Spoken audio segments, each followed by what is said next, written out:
I'm Apollonia. You may remember me from Purple Rain as leading lady to Prince, or from my band Apollonia 6.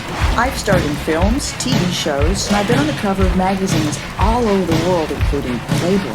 I was also an LA Rams cheerleader. I'm going to take you with me. Welcome to my podcast, Apollonia Studio 6.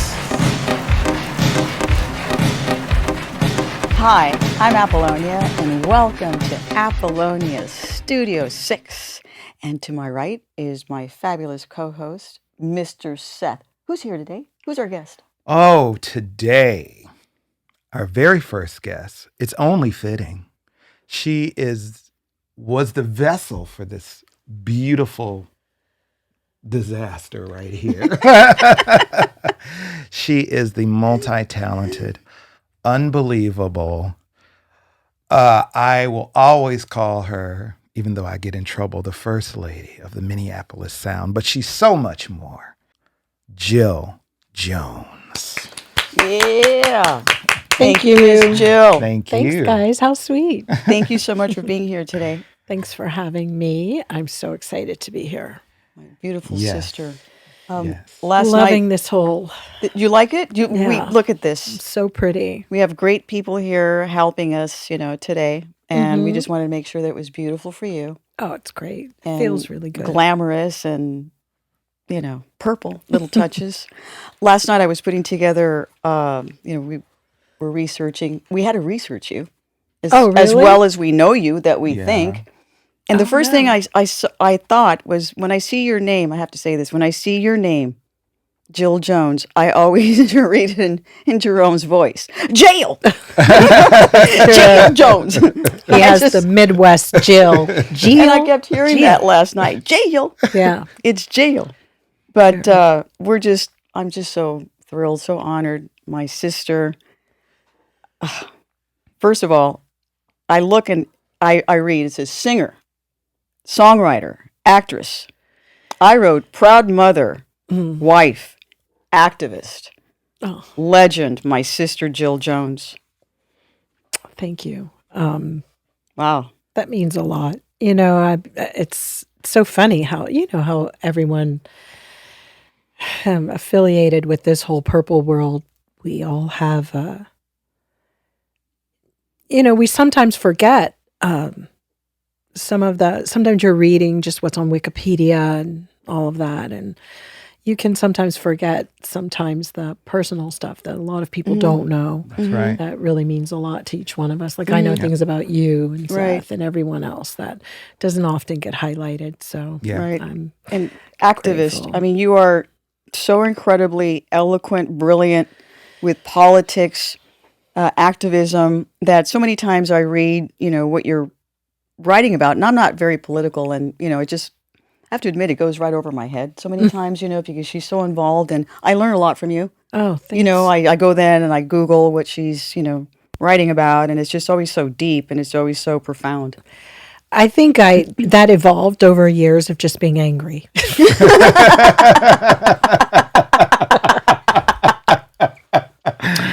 Being so goddamn mad the world. So it was easy to find things to get upset about and act on it. No, I think, and also, I think we're going through a tremendous shift, and I think that somewhere we all were kind of political without knowing that we were. I don't think we often take into account what norms we were breaking, what rules, what new structures we were creating, being affiliated in the Prince world, and even that movement of so many African American and people of color coming from Middle America to rule the charts the way they did. I mean, we were all really a part of that movement. Yeah. So I think it's only natural that we sometimes look at it. We all were. I mean, how many people thought you were Black, African American? Still to this day. And yet you are a Latina woman. I don't know if it's Latinx or which everybody. I am so confused because I go, what's Latinx and all this? All I know is that I'm Mexican American, born in Santa Monica, California. I mean, they call us Chicanos or Yeah. I don't know.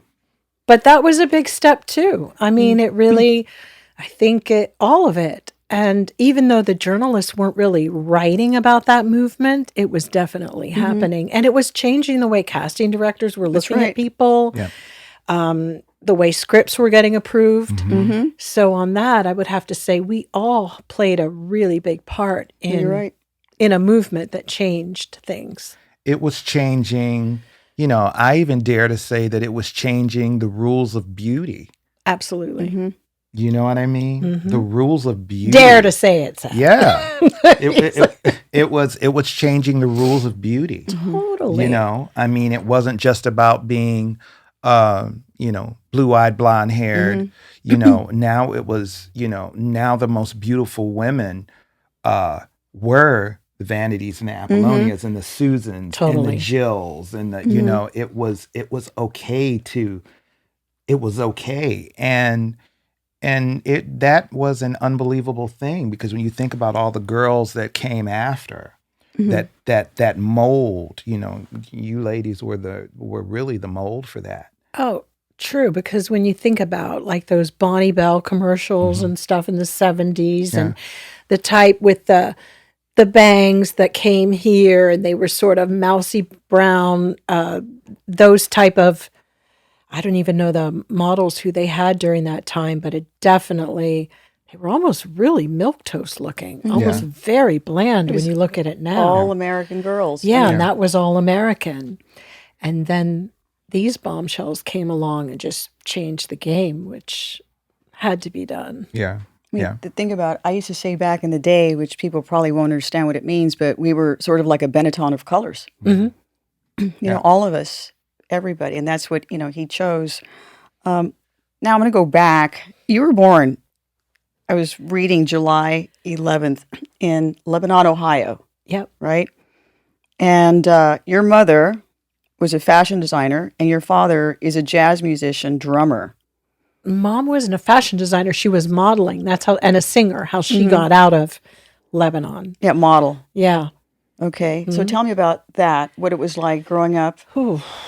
Your parents, he was a musician. Your mom is fabulous in fashion, modeling. And well, my mom left early and I was as most mothers in those days, toting around an infant was not going to work. I think we had mothers, I guess, in the 60s and 70s who made a choice to utilize their support systems, which tended to be the mother of their mother. Yeah. And I stayed there back in Lebanon, and Mom went out and ventured into the world.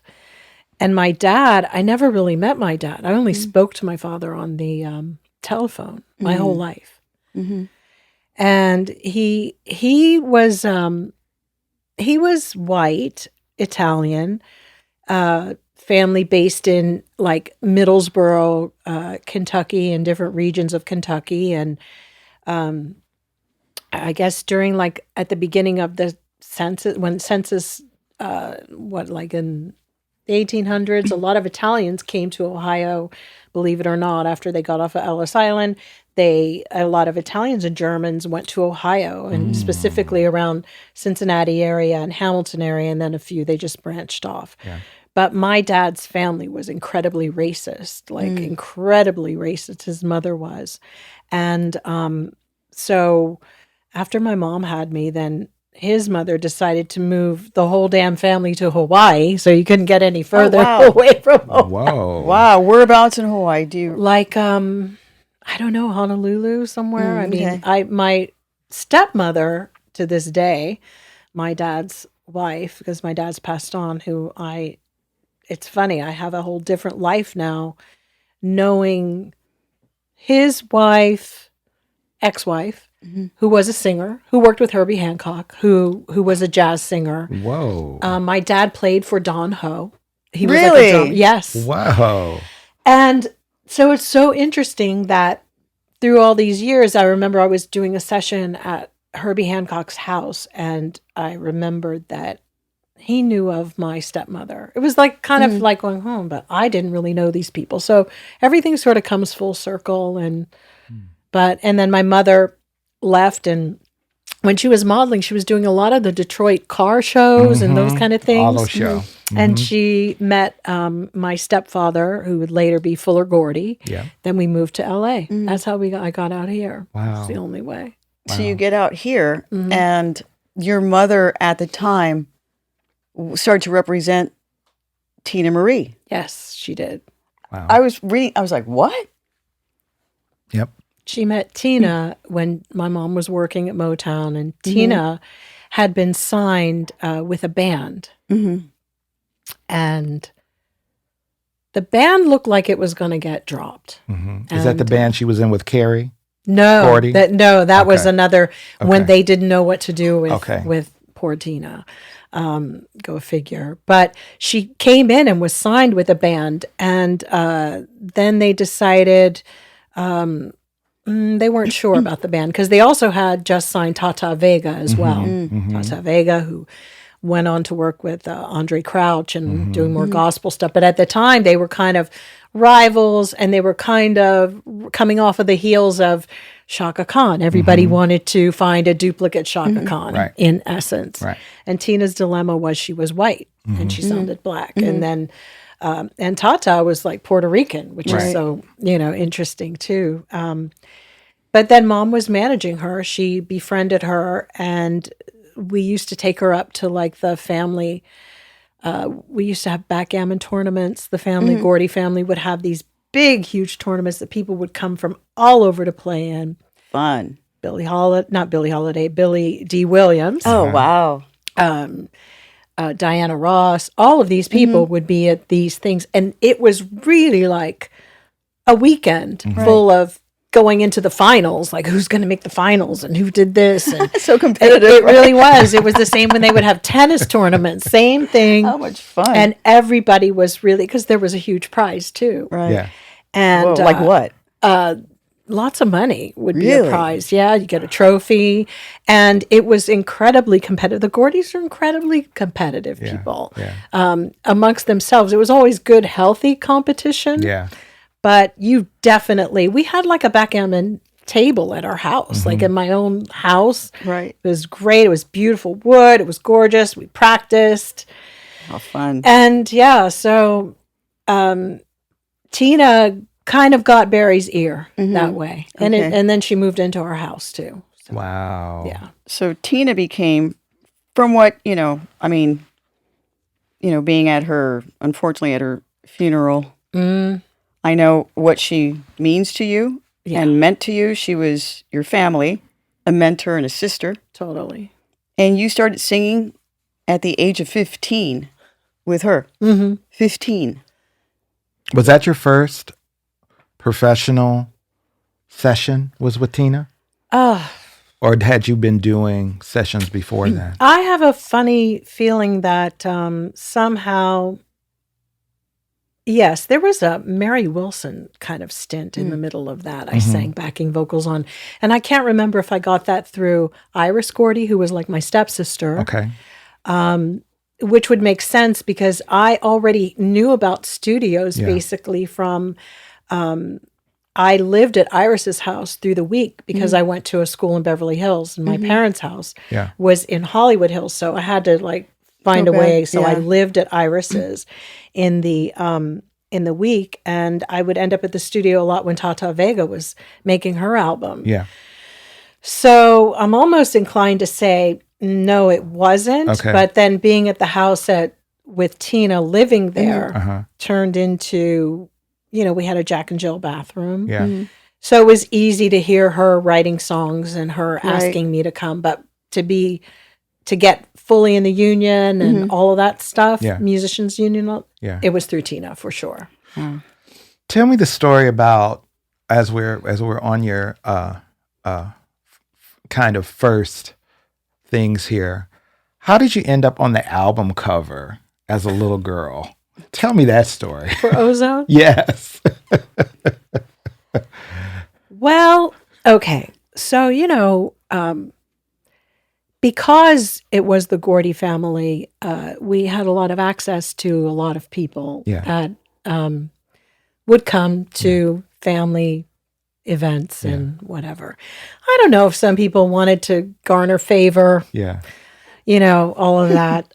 They may have decided to put me. I don't know why. There were so many other gorgeous women, real legit models who could have done that. Yeah. But the guys in Ozone always really got along with me, and they were really nice guys. Yeah. You know, like big brothers. Yeah. And the same with the guys from Switch. Yeah. I used to talk to Philip on the phone all the time. Yeah.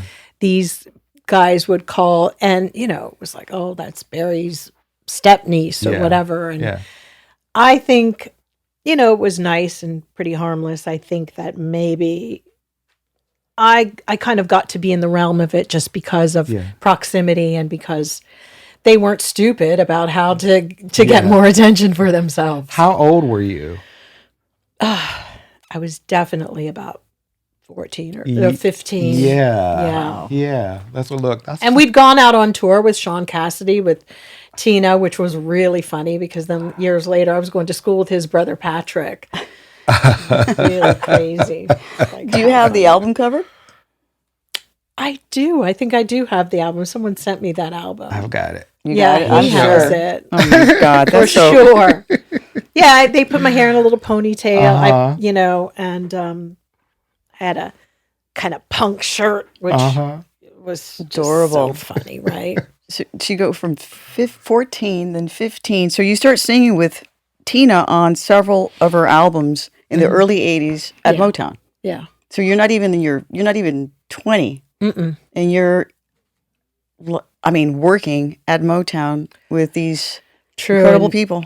They used to have a studio in the building for artists to go and write and sing. And those little things started because Teena was like already polishing up her chops as a producer. Wow. And there really weren't very many female producers. She's fought very hard to get to that place. But she was definitely far more equipped, knowing the board, all of that, than most of the guys she ended up working with. Yeah. She was a trailblazer. Definitely. Totally. Definitely. So,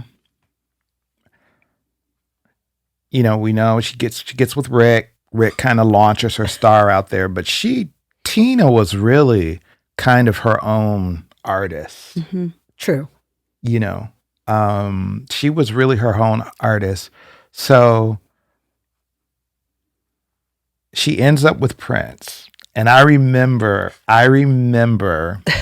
very clearly as a you know, younger kid in Detroit, the Dirty Mind tour, and Teena Marie is opening. And I was shocked because I was thinking, you know, because for all of you who don't know,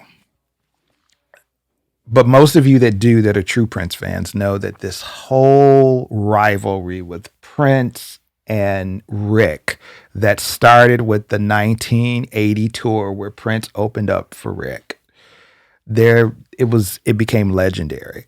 So for Teena at the time, who was considered a Rick protege, to be opening up for Prince now, Prince is now the headliner, and Teena's opening for Prince, it was like a major coup. Right. Completely. So you're singing background for Teena. And so when did you first come across, or what were your first thoughts when you meet this little guy, Prince? Who encourages you to sing? Did he really do that? Okay. You know, obviously you develop these relationships on the road. And I think a reason I was a little bit sarcastic and aloof and kind of snotty to him when we met him on the staircase, because we had just finished our set and the stage was super small. I mean, it might have been this big. And, you know, we'd just come off of the Rick James tour, of course. And because Teena was a protege of his, in her mind, she had to have as many musicians as he did. Yeah. So imagine all 35 musicians hovered on one little stage and we're all singing and stuff. And then Prince is all pared down, 6 people on stage. That's it. It was like the total, oh, wow, mind blown. Yeah. But I still had an issue with, God, you know, our set is really small. Like it's tiny. And so we got off the thing, and then they introduced Teena to him on the staircase. Yeah. I think we were in Buffalo. And then he was walking, and I was behind her, and I'm obviously taller than both of them. Mm-hmm. And they were like, "Oh, Jill, this is Prince." And I was like, hello, whatever. And it was just very already from the beginning. And he was like looking like, this was like 1980, right? Yeah. And his eyes were like, hello. I was like going, I mean, was the stage small enough? You know, it was like I said some crack, which was thanks for the stage. Yeah. You know, something really, really shitty. Classic Jill Totally. in your face. And then stormed up the steps. Had to walk like 8 flights up to the dressing room, Yeah. which was like, Jesus. Yeah. Because I didn't understand that we're the opening act. Yeah. And this had no affiliation with us, like the Rick James connection of Yeah. like, you know, you're not in a crappy room, Yeah. but it's, you know, it's not the best room, but it's not the worst, Yeah. right? But Yeah. this situation, we were the Yeah. opening act, Yeah. and it felt like it. Yeah. So then slowly over that weird time, for some reason, I kept ending up with Prince in cars headed to the stadium, wherever we were playing. And then I started thinking he was deliberately doing it, where he would end up, he'd wait to get a ride with our people. And I'd come down and be like, why is he in the car? You know, like just because. And that's how it went. And then from there, the sort of back and forth that we had with each other kind of just evolved into a natural friendship. And then he had Steve Farr, he goes, you sound really good. We soloed your voice, like when the show was going. So he was at the soundboard, and they just... So that was 80. So you guys stayed in touch. Sorry. Didn't he throw a piece of gum and hit you in the head? Totally. Or something Stuff like that. It was just like very childish. But I also had a crush on him too, but I didn't know what to do. And Andre was kind of like the buffer in between all of that. Yeah. You know, and then at one point we were hanging out, and then Prince goes, Andre told me that you were married. And I was like, married? And it was obvious that I wasn't. And I don't even know. Andre will say, I never said that to him. And I kind of believe he might have made it up. That Prince made it up, because you always have to think like, what would Prince be telling people? Yeah. It didn't necessarily mean it was a fact. Yeah. That was the crazy thing about him. But then I was like, with Andre, why would you tell him that I was married? I mean, and it was impossible for me to be married. I had such a baby face, and I actually looked underage, well underage. So 1982. Now you guys are friends for like a couple of years. And of course, it says that you stayed in touch. Stayed in touch. In 1982, he invites you to become a vocalist, and he invites you into the studio. And then you sing on several tracks of the 1999 album. Yeah. You're also featured in a lot of his music videos for 1999, Automatic. And then from there, you go on tour. I mean, just like that, you're in the studio, you're making videos, and then it's a whirlwind.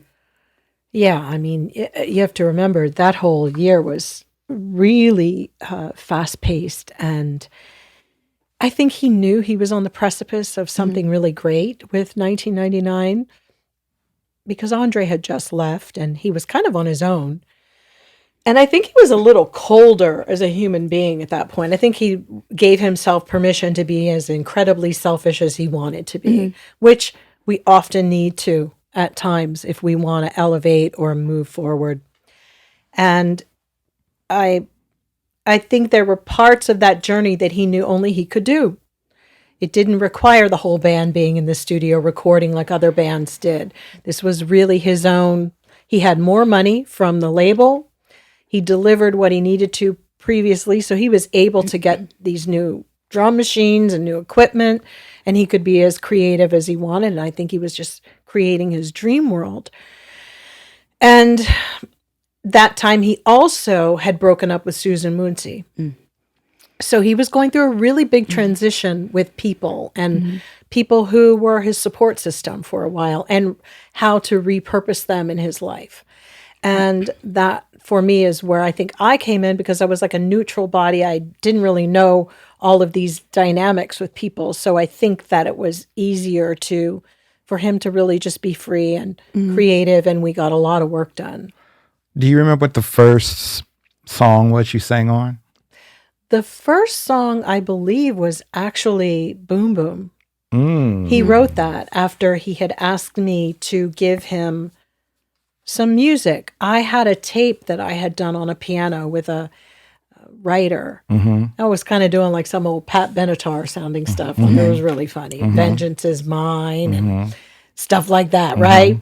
I gave it to him, and I heard him as he zoomed off down the road playing this song that was only piano.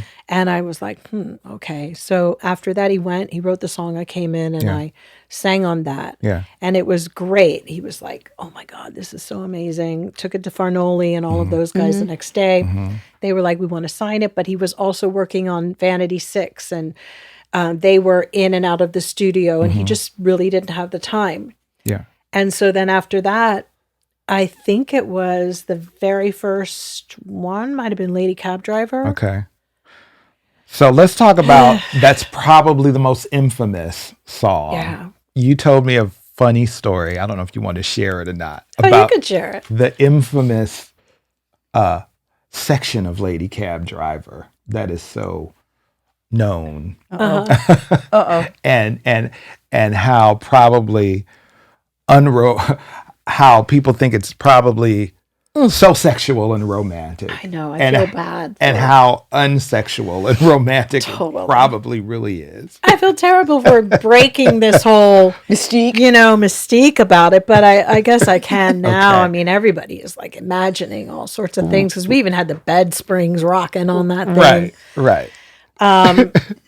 So he had this song, and we did the whole, Lady Cab Driver, and doing direct harmony with him. Yeah. And then it gets to this like breakdown part. I don't know. He was just tooling around with things and whatever. And then he just wants all this moaning and groaning. And I was like, it was weird, because I think Peggy was there, McCreary. I was like, oh no. Felt really uncomfortable, because we were also, we weren't in the studio. We were sitting in chairs. We were at the console recording this. It was nothing, it was like us sitting here now, and if we all just decided to sing Lady Cab Driver. And moan. And moan. And I was like, oh my God, this is so weird. And I just couldn't he goes, I know you can do it. And I mean, he knew I could at that point, because we'd also been kind of fooling around a little bit. But that's different than, no way. Yeah. Like, those are different moans. Yeah. So I need some water. right. It's getting hot in here. So finally, after a few very not great, I told him, you have to leave. I have to do it myself. He's like, okay. So he leaves, and he goes and sits in, because we were in the studio that had the really tiny sitting room. It was like right annexed off, and, you're looking at the TV. So I sat in there, and I did it by myself, punching it and making all these noises. And then he came back in, and he was like, because when Prince would laugh, you know how he would like bend over or fall backwards? That's what he was doing. He loved it. And, so, but what was so interesting about that is that everyone who heard it didn't have the guts to ever ask us, is this real or not? They assumed it was. Yeah. And we never told. Yeah. It was just let them just twist and, whatever, and burn and with anxiety, about That's this. so cool. Yeah. And even his managers, it was like, everybody was like, yeah, I heard that song. And I'm like, and if you knew how it really got done, it wasn't even, not even like that in bed, Wow. I mean, that was such a, those were probably the most legendary squeals of the 80s. Well, there's parts of the moan that he loved, like the he even knew which parts he loved. He was cracking up, I bet you was like, that one sounds like an elephant, right? We're like laughing. I bet you've been like driving, listening to the music, and you like pull over, and you're like, Yes. roll, put the volume down. They're like, Let me tell you. some people in the back seat. Well, that song reminded me. A lot of young fans have come to me and said, "Oh God, I remember when that would come on in my mom's car."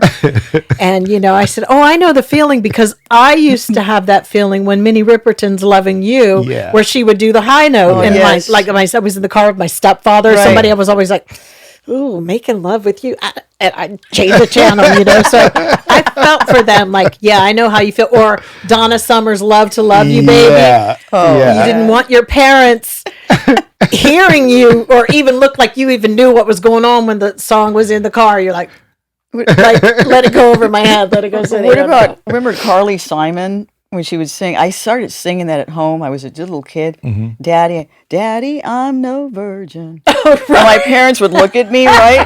It was a song. I go, Daddy, it's a song. Right? Yeah, totally. They're like, what do you know about that? But I was defiant about it. I was like, it's on the radio, so I could sing it. Yeah. Just imagine, I'll never forget this. But I think both of you know this story. Was when I was 9 years old, I got my babysitter, this little old Italian lady named Frances, bless Frances's soul. She took me to J.L. Hudson's, and she would take me to get whatever I wanted to get. And I got her to buy me the Dirty Mind album. Yes. No. I was with head on it? 9 years old. Oh, my God. And I took it home. And this is what happened. And Jack You Off was on that one too, wasn't it? No. Oh no, okay. Sister was on it though. No. So I was in my little room and I was 9. Oh my. I was already a Prince fan, so it had just come out. I was a Prince fan from the Pegasus on the first, second album. So the new one was out, and he looked different, and he had these little draws on, and it was different from the, it was different from the Farrah This was some new shit. This was the new, and I was like, ooh. So I didn't know what head and sister and all that stuff meant, but I memorized the words, and I'll never forget. My mother was home one day. I was at my mother's house.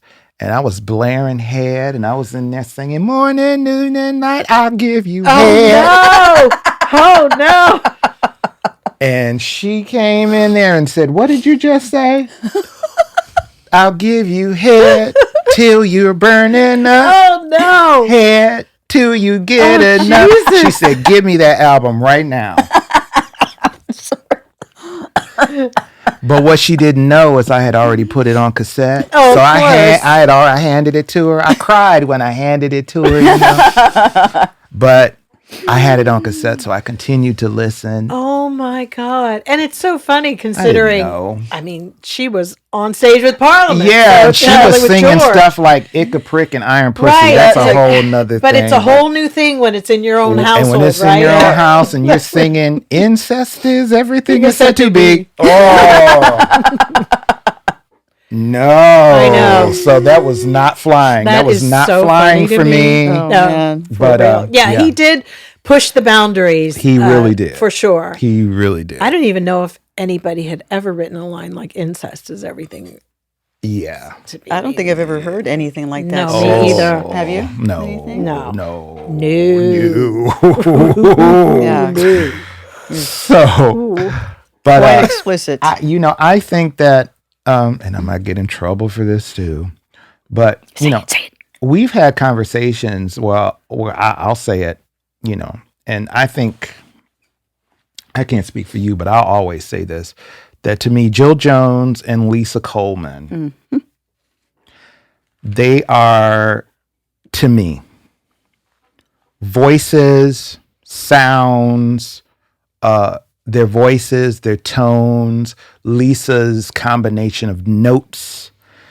There's something about the two of these women that resonated and stuck with Prince that he took all the way until the end. Mm-hmm. I truly believe that. I also believe that the women that were in his life in 82 and 83 were probably the most important pack of women that shaped inspiration as far as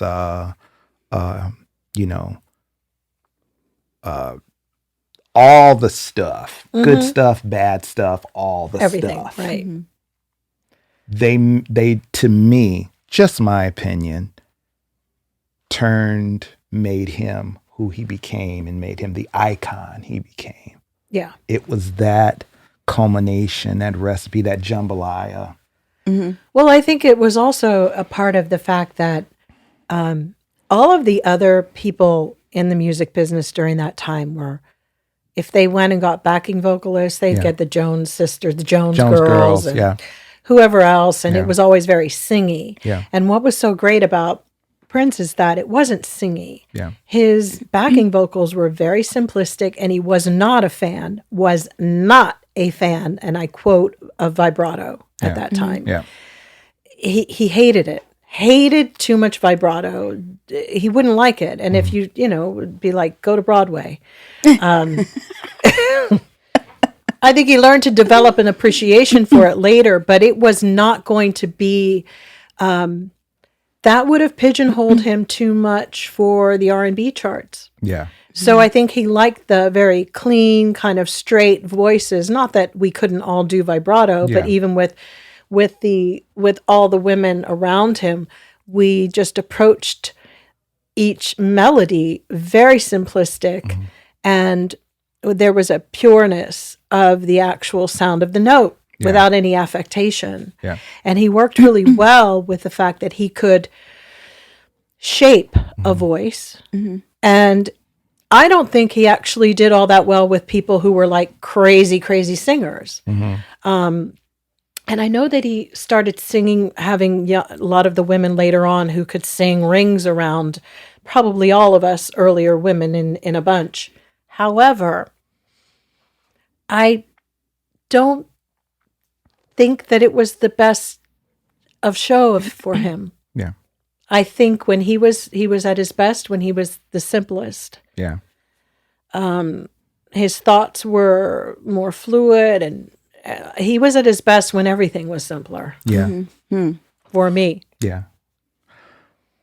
Let me ask you, when did or how did or whose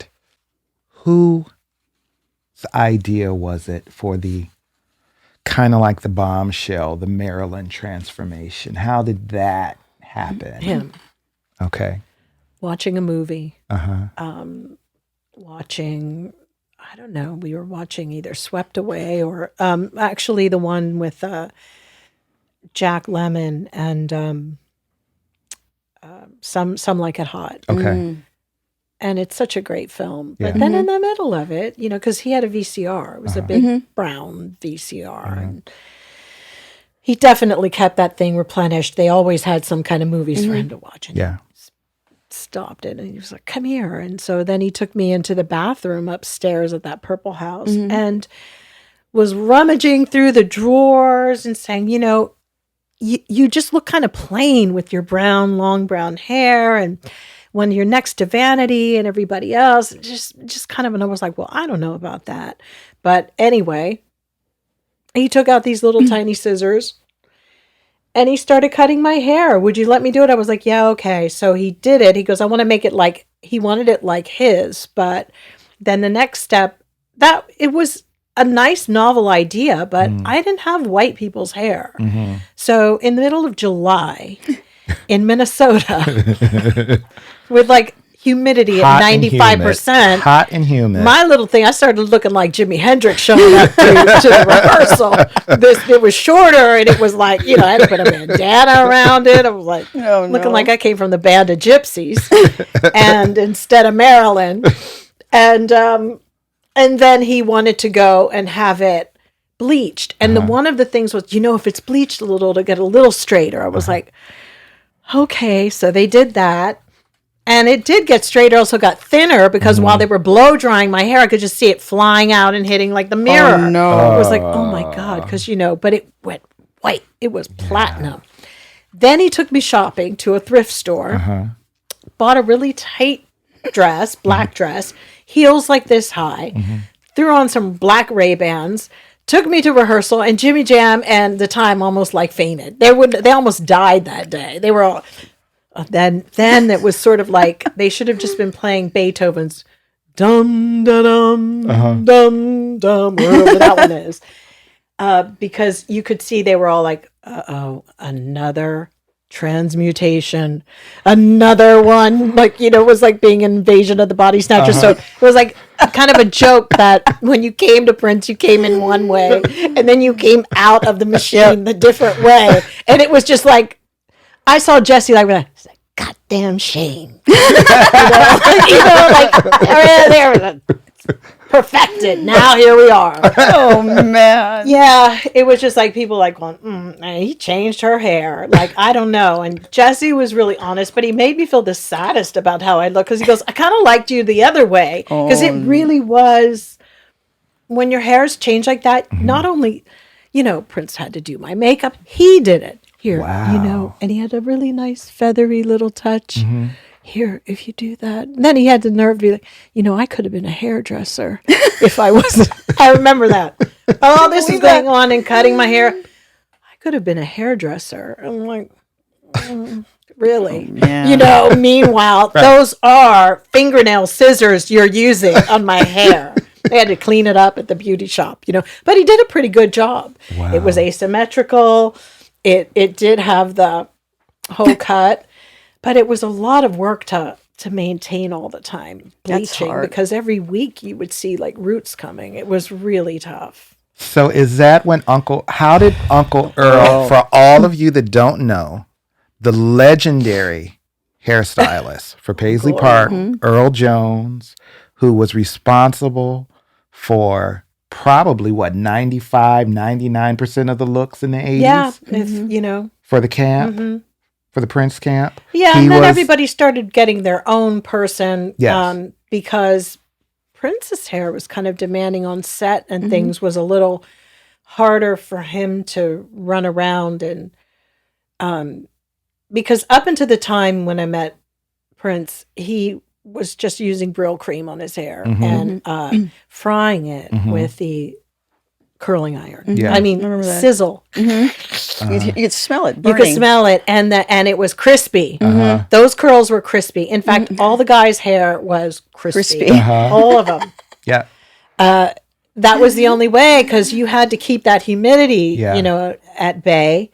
And so Earl came along because he was working at Umberto, which is where I went to get mine done before. And then Prince was in town in LA and needed somewhere. And, I think I was like, yeah, you just need to go get it done. And he knows how to do it, because Prince had somebody give him a perm and they overlayered it. When you do a perm and it grows out and it's not grown out enough that they double layered it, and so it started to break off. He did a lot of like deep treatments for him because it was so easy. And I think he was maybe the one person who would tell him no with his hair, because how that person probably overlayered it was because Prince was probably like, I need you to do the roots. And they didn't have the guts to go, no, I can't do this. Your hair's going to fall out. Yeah.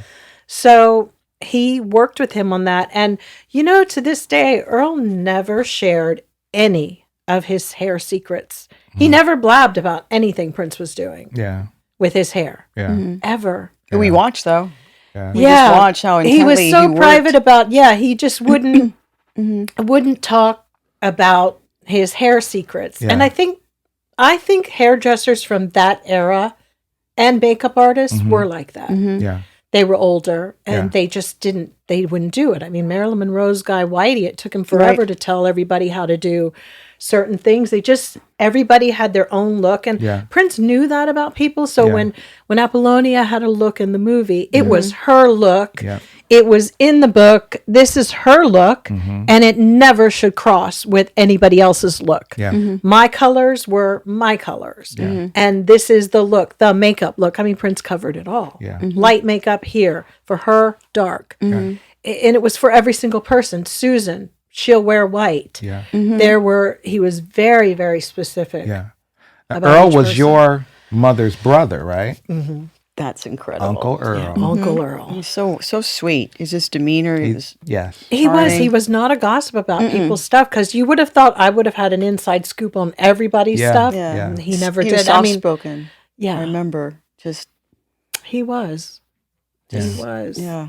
And I mean, he continued doing Prince's hair for a while. Through Graffiti Bridge. Through Graffiti Bridge. And I mean, there was a part where he had cancer at one point, and he was on tour when they were in Europe, and he got sick, and they but he went through a lot with Prince, where they fell through a stage together. Oh my God.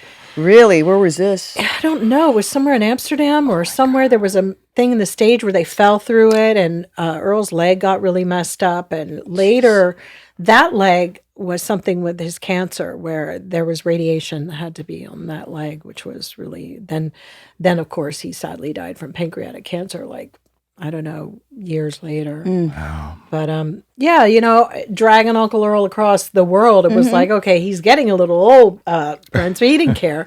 He is like he was doing with his dad. I see his dad one day, and then the next day he's all dressed up in boas and all this other shit. And I'm like, okay, there's your dad, like rolling up at Tramp at like 2 in the morning. Okay, With Devin DeVasquez in his arm. Exactly. Playmate, right? And I was just like, whose hair caught on fire when I was hanging out with them one night. Her hair caught on fire. Hers? Yeah, Devin's hair.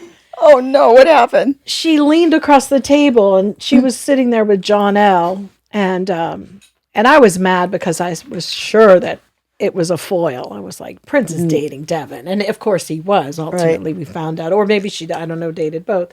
But he was like, she's really with my dad, really. Or he came around the corner because he ran into me at the club, and I was like, oh really? So I went and I sat down and was like, hey, how you guys doing? And she couldn't hear me, and she's so sweet. Devin is so sweet. Like, hi. And she leaned over, and her hair caught on fire. Oh man. And I was in the candle, and I was like, and then Prince starts laughing. I mean, he's like the worst. He started laughing. I think chick had to put her hair out. John L. Somebody. Don't know. It was very strange. It was a very odd chick time. had to put her hair out. Oh, chick. So how'd you end up singing background for Vanity 6? Let's talk a little bit about the 1999 tour. When we met and I was working on the 1999 tour, and he was doing their album and doing the second album for the time, he just flew me back there and put me in their band. And I think it was quite a shock for them because, he just inserted me as the background singer. And as he inserted the time, going to play for them as well. But the only difference is I don't even think they really got much of a say.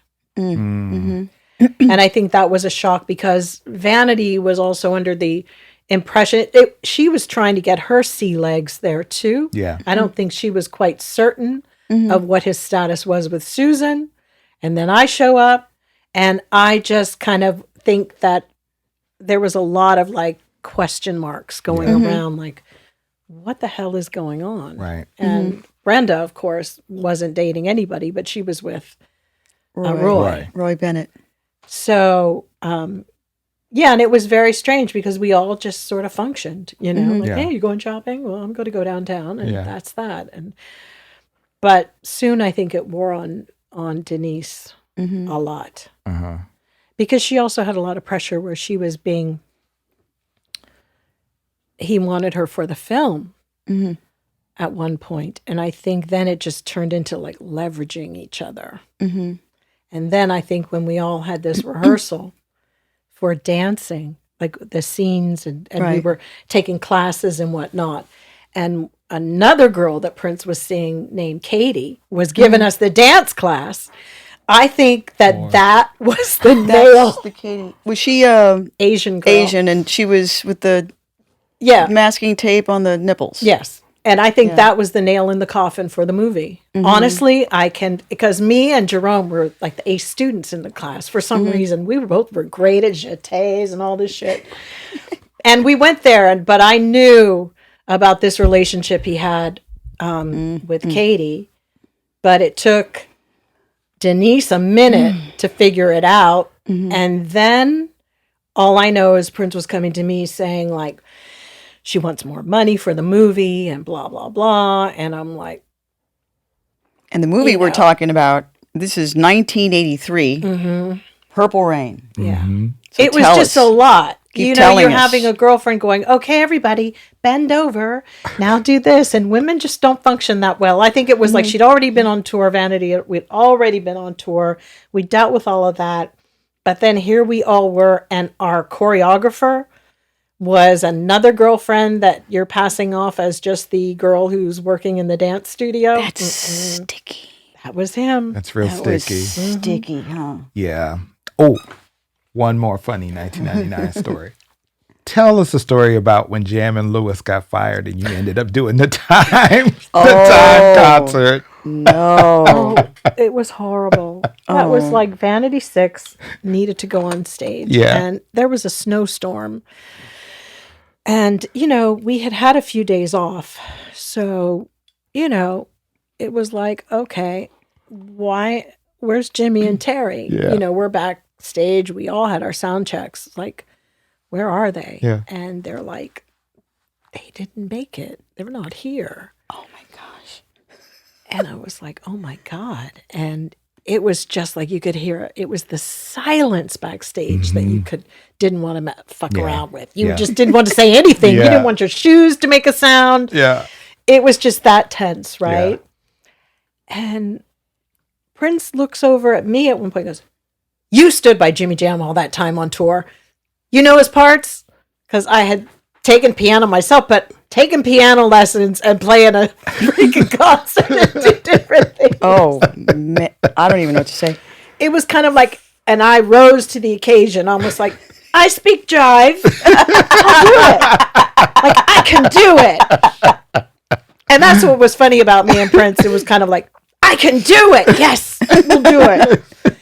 So Vanity's not convinced. She's like, oh, what? Now the rest of the band is there. Right. Well, who else is going to be playing the keyboard? Don't worry about it. Prince jumps over on he's going to play over, he had the bass or something. And I can see all this. And there we are. And I don't know what notes I was hitting when Nasty Girl came on. It was like, Prince is playing the bass, and then he's like trying to run around and decide to play the keyboards, to do what. It was the most absurd. I think the stress of that and going through that whole gig was probably why he sacked him. Because we were behind a curtain too. So there's all of us looking at each other. Jesse's looking, everybody's doing all this. Everybody's trying to do more than their job was. It was the most stressful situation ever. And Prince is like, I thought you said you knew the part. Poor thing. Was this ever filmed? I think, Prince filmed every night. So it's probably at the vault. But they don't have us behind. If somebody behind ever the had pink- us behind the pink stage, screen. Oh. it would have been incredible. But it was, I think, everybody was sweating like bullets. Steve Farnoli was like running back from the sound. We had they should have just played the record. I do not know why. They did not play the record. I didn't know Yeah, about it this. was horrendous. And he's like, I thought you knew what you're... nervous. I was like, I'm nervous. Could you imagine? I was like, nasty girl. It's the pun. It's the I angry couldn't pun wait for version. nasty girl to be over. That was the last part song because bite the beat and all that. That was okay. But the other shit, I was like, this is funky stuff that Jimmy Jam. No, But Jimmy you- Jam. but you did it. I was. But you did it. You actually went there and And did it's a blur how we got through it. I know that Monty was doing the best he could. to pick up everything, all the bad everything. It was really bad. It's a blur. And then I got roped into on that tour where, the 777 hi-hat situation would happen. And for some reason, I was roped into just hitting it. There's a breakdown that they had to do that I had to keep hitting the snare all the way through the end of the song. So when we would do the shows, I could never leave and go back to the hotel on the tour. I had to be on everybody's show. And then for that, the time thing, I would just dress up in a black suit and a black beret so that I just blended into the walls just to come and hit this snare. It was like just crazy. It was like, and the girls would do their gig at the beginning, and then they'd go back to the hotel, and I had to stay all the way. And then, you had to stay, and then you had to perform for 1999. Man, jeez. But what great experience and learning, and the fact that he trusted you and the responsibility, and that's a lot of trust. Yeah, that's a lot of trust. And he trusted you. It's like, do it. It was very. Let's just put a show on. Jeez. Very, Busby Berkeley or like Our Gang? It was very Our Gang. That night was very Our Gang. Alfalfa and Spanky. Yeah, you could call me Alfalfa. You were Darla. Yeah, I was Darla. She was Darla. Oh, no, I felt like Spanky. Man. Alfalfa at times. I could see it all. Oh, my God. What a wild tour.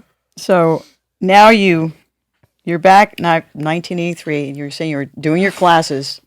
So tell us about, really, you're studying. You're there with Denise, Susan, Brenda, and what kind of classes were you taking? They had us taking. And for how long? Acting classes. Okay. Through a whole summer, and Prince was really excited about that. I forget that Don, another actor was our teacher. Don. I can see his face with balding hair, and I'll remember it. But he was teaching us, and then he started kind of doing like improvisation stuff, and then the improvisations can go anyway, right? And you could then therefore see there was a little tension therapy going on with that's therapy with the two lead people. Right. So they were doing improv, the two of them? Oh. Yeah. And that was, so you could kind of see things coming. And then I think Denise had decided to move downtown and had moved out of the Chanhassen Hotel because she and I were like side by side. I was there too. I had my own place at the motel. And she got her own place and was getting more independent in town. And when you become more independent, then you also hear more about what's going on. No longer are you stuck out in Chanhassen when Prince is roaming around downtown and, catting across the corners. And I think that it just became very tough for them. I also know that at one point, Barry Gordy contacted me and he wanted to talk about Denise and also Prince not pacing himself in his career or something. That might have been after, but I know he called me about Denise. And that's how I kind of knew that she was already talking to DePass, Suzanne, and was doing a Hollywood. That was happening at the same time. But I never said anything to him like, you need to the town is small. Yeah. Things come back. And so there was already two worlds happening, two parallel worlds. And you've mentioned how you were also going up for the same roles with her. Because as soon as someone would know that he had interest in you, I mean, it's sort of like it just spreads like wildfire. And then you get agents calling you that never would have called you before. And that's just how it goes. And I think that that's what kind of started happening. And so I think Denise started thinking there was more opportunity outside of it because I think Motown was looking for her to do a music kind of thing. But it never would have happened unless her agent, Hal, had not been mentioning that he wanted her to get out of this. Right. Yes. Right. Because, I mean, they all had the same that's the funny thing about the business. All the lawyers are the same lawyers, and they all went to the same school. And if it's not the same school, they've all worked together. Right. Yep. And why it's really hard to get, if you ever are in trouble and you need someone to defend you Yep. or help you out of a jam, it's almost impossible, because with entertainment lawyers, they're always thinking, that person could be a client of mine tomorrow. Right. So it's very tricky, and that's unfortunate how things Yeah. go down here. Yeah. Well, that's why it really, for me, that like some of the fans particularly find it hard to believe that, like sometimes like Apollonia and Vanity may have been up for the same roles. That's not uncommon At all. in Hollywood. At all. That's very common. You know what I Very. mean? Because all of the agents know each other, and a lot of the same roles are looking. If it's the same role, they're looking for an Apollonia. Well, here's Right. the or a interesting Vanity thing, type Right. or a and I certain wanted to kind of clear girl. this up, because Right. there was another situation that I saw, like Gina Gershon was up for the part, and of course in media they lie and they twist things and they make things a little bit more salacious or even Yeah. more interesting than they really are. I knew Gina from going to high school with Gina. When Vanity dropped out, he didn't have any. He was like, "Do you know anybody?" And I said, "I have a friend, Gina. Maybe she could do it," because I knew that Gina had just done a video with Lenny Kravitz on playing some heroin addict or something in one of his videos, and Lenny Kravitz and I went to school together, or she was going to play something. Anyway, I hadn't been out of high school that long, so these relationships you still retain in your head. And I was like, let's call Gina. So we tracked her down, and she flew to Minnesota, and then he went out, and I guess, I don't know, she went back to his house and whatever. And then I saw her the next morning when she left, and but the newspapers will have you believe like she was up for the role and she was going to get it. She was never going to get it. I don't know what happened back at that house, but what I can say is that I asked him immediately, is she going to get it? And he was like, you got to do better than that with this girl, these girls. Not that she wasn't that type that he wanted. It was a very striking beauty, and it was not going to be a questionable beauty. It was going to be beauty walking in the door. Gina Gershon, I love you. I loved her in with Larry David. I love her too, but I do know that certain, she would never know, and I don't know and she didn't really want that for herself. She was trying to be more serious. She'd come out of the neighborhood playhouse, and of course the media takes it into one.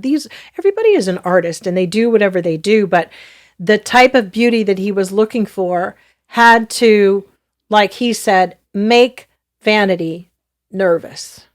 Wow. Quote. And he even had the girl who wrote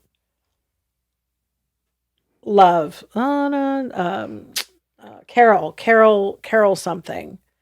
Carol Baker, not Carol. Carol Davis. Does she have Carol long black Davis. hair? Yes. He showed me that tape. He even had her come around. And the problem was she was too hard, he said.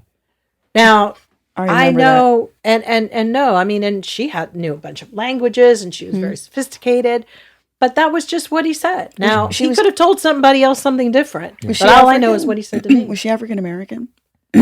Davis? Kind of. She has something, Yeah. some kind of, I remember he said, see, if you mess around, she's coming. He did that on Graffiti Bridge with me. Some girl, he was like, if you don't straighten up around here, I'm going to replace her with you. I said, what, an old girlfriend? I was like I was like, really? You're actually going to go back and reshoot? Yeah. Yeah. Really? He wanted to strangle me. I was like, because you didn't I put know up your with it. tricks. You didn't put up with How it. he put Carol Davis up there? Very different types of people, She was a nice girl. And speaking of nice, I just remembered my contract with you guys. you guys cracked me up. Okay, speaking of nice, tell us about your nice moments during Purple Rain. God, aren't you a singer? What are you doing? And Prince was paying for it. Mm-hmm. It just became like, we squandered so much time. For what? I don't know what I was waiting for, and I don't know why he was so hell-bent on me waiting.